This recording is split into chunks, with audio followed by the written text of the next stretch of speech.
I'm Robert, and I'll be presenting our work, Learning Fabric Manipulation in the Real World with Human Videos. The world around us is full of deformable objects with complex dynamics.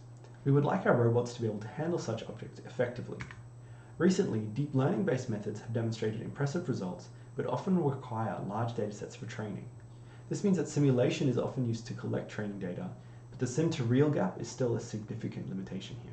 A promising alternative might be to learn from human demonstrations, which is typically more data efficient. But collecting demonstrations with real robots can be time-consuming and cumbersome for the human operators. A more natural approach might be to utilize demonstrations of humans performing the task with their own hands.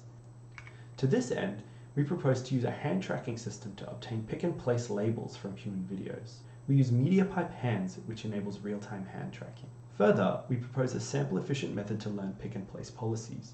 Using the demonstration dataset, we learn to predict placing heat maps conditioned on pick locations with a fully convolutional network. At test time, we can then just sample every possible pick location on the object mask and find the pick and place pair that maximizes the overall predicted place probability.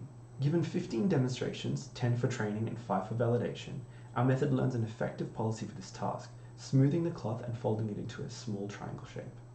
Note that smoothing and folding are not separate tasks, they're learned jointly by the policy.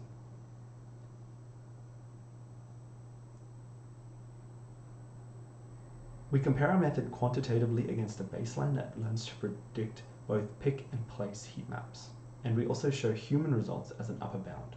Our method significantly outperforms this baseline. In future work, we're interested in applying our approach to more complex domains, exploring widely available data sources, and reducing the need to explicitly track human hands. Thanks for watching.